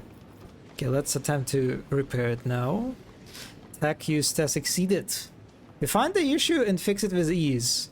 One of the circuits was broken, possibly damaged in a fight with other beasts. When you are done with the repairs, you are hit with realization. There is now nothing standing between you and this huge predator. With a flash of its wither, or rather wiser, the beast begins to turn slowly toward the exit. For a brief moment you find yourself on a mirror away from a monstrosity whose jaws could snap a person into it. Hisses in your face.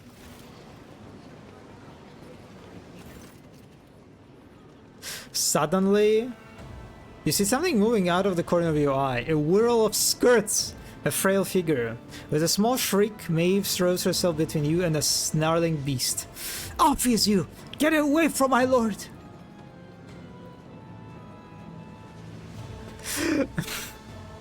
And here comes the fresh meat! At dinner time, little monster! Maeve shuts her eyes tightly and clenches her whitening fingers around her dress. With a sonorous roar, the Lathrax swiftly lunges forward, past Maeve's frail figure and toward freedom.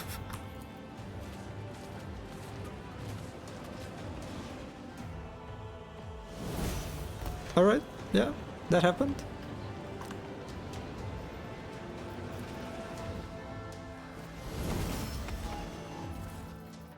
Is it the chapter 0406? Interesting.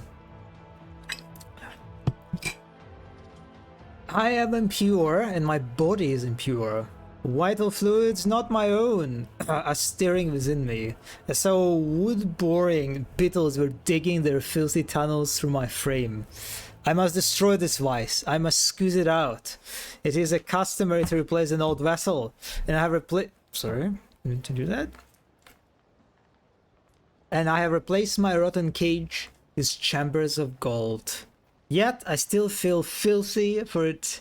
For if the contents are spoiled and not merely the shell, then what can be done to achieve redemption? My face is burning. A borrowed face, a weak face. I must take off the feathers of my skin and cleanse its inner side of vice. Take it away, O Emperor. Take it away and give me a new cage. So wait, that's... Roldo said that he introduced the practice, right, of wearing other people's skin. But it seems that... It seems like not really?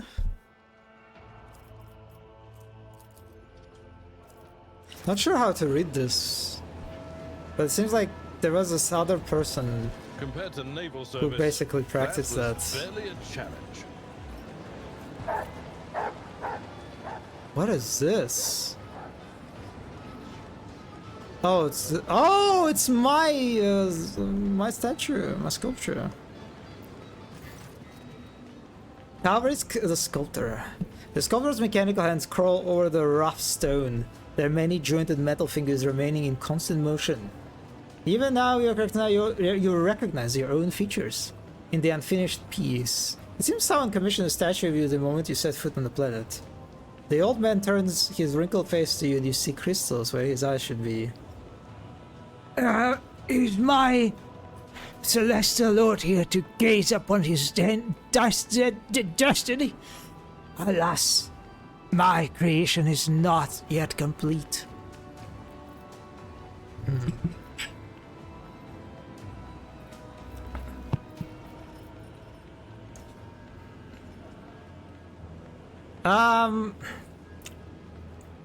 Your hands, augmetics, are most impressive. Such implants are impossible to come by in the field world. Where are you from?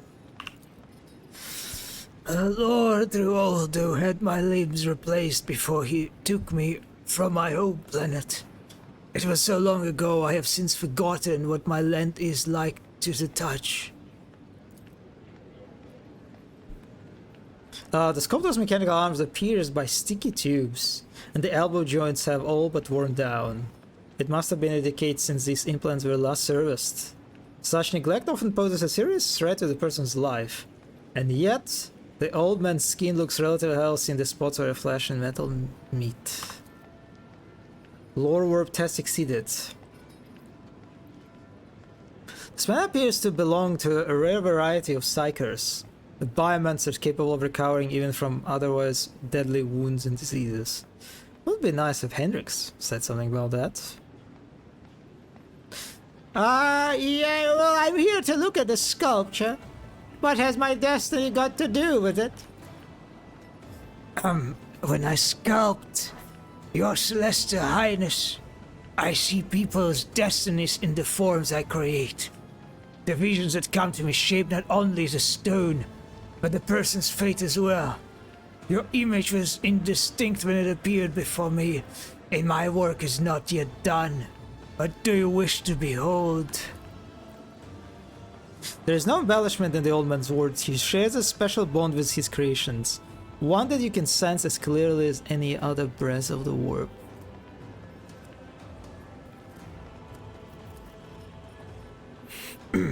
These musings on destinies and fates remind me of a heretical cult that has been plaguing the one Valancia's domain of late. Your vision, sculptor, are whispers of the warp. Henrix glares ominously at the old man. I have passed through the halls of the Black Ship. My celestial lord may be certain that my creations bear no evil within them. Tell me, what do you wish to see shaped in stone?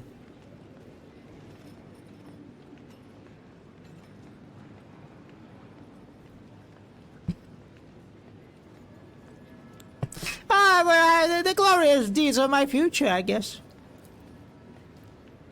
The sculptor's hands scuttle over the stone like a huge metal spiders. Somehow his sightless gaze envisions the exact version of you that you wish to see. Your destiny will soon be complete, my lord. I will have it delivered to your starfaring vessel.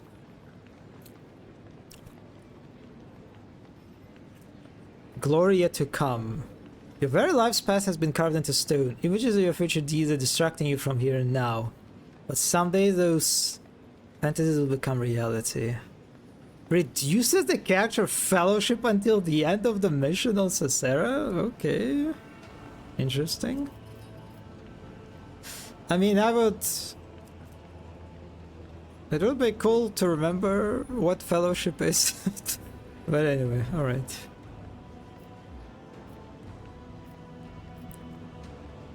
Well, what can you tell me about this material you're working with? This is Caesertium. Fascinating stone born from the bowels of this planet.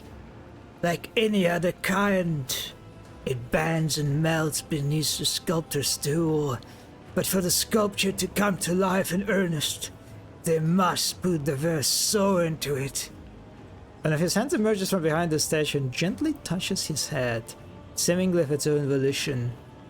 The soul, however, obtains Calusus the more the sculptor works, and mine has long since become covered in scabs.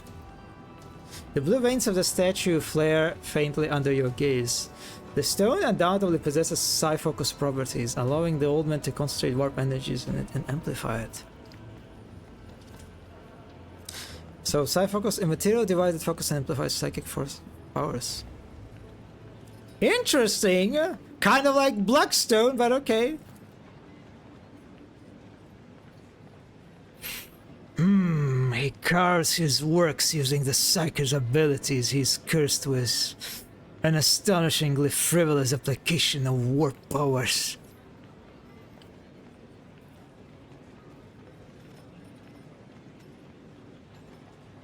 Sure, Hendrix.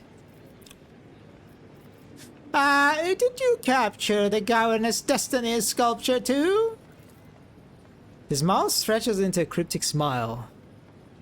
I have made thousands of statues for Rualdo, but Cesera Stoneflesh can never seem to sate his great ambitions. Okay, alright. The old sculptor once more turns his unseeing gaze to the patterns in the stone before him.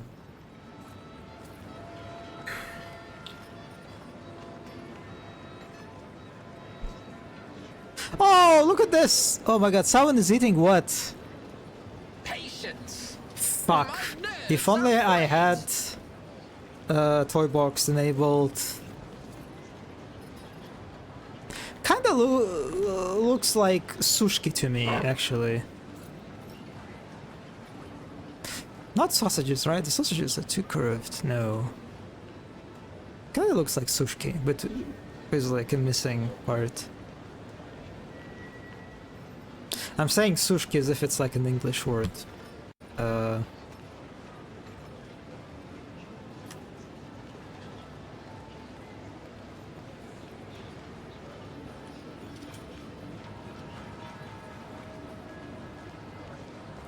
Fuck. God. Okay. Yeah. That's actually. There's probably not a proper. No. Okay. It's literally just called sushki. Interesting. I guess it is a very unique phenomenon. But yeah, that's literally what it is. Traditional Eastern European small, crunchy, mildly sweet bread rings eaten for dessert, usually with tea or coffee, yeah. So yes, bublik, baranka, and sushka. Oh, so they're size related. I didn't know when do you like use the word baranka. I guess it's kind of like a middle-sized sushka.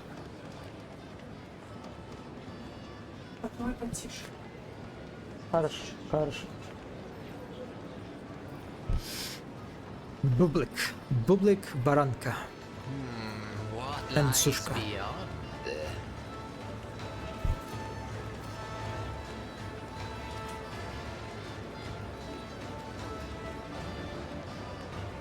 Damn. Okay.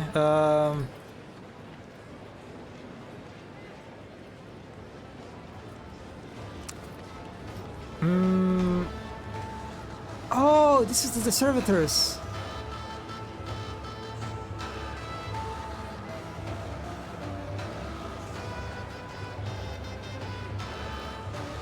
I love this. This is pretty cool.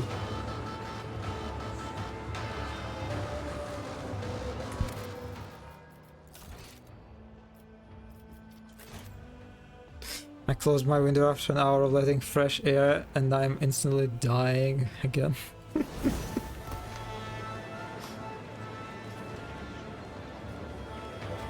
Yeah, unrelatable.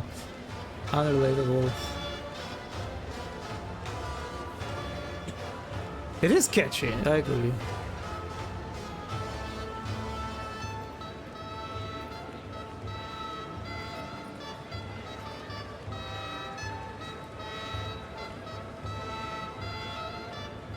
Okay, it's 12 AM, so I think I'll stop here. Yeah. Stop here for today. I already made a save file and forgot about that. But yes. Thank you everyone who stopped by. I will see you on Tuesday. Yep. I don't know if it's going to be Rogue Trader. Probably some 70 game actually. I have the same problem if my window is open for 10 minutes after it gets dark. Then my flat gets colonized by moths.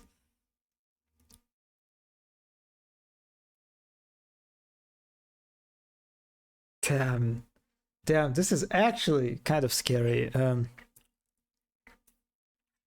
Yeah, I have not seen moth in a while actually.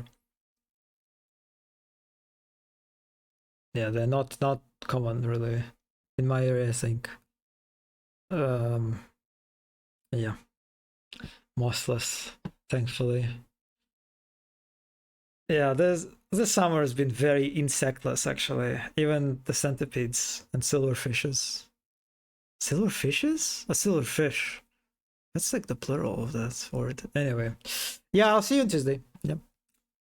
Have a nice rest of the night, I guess. Yeah. And bye bye.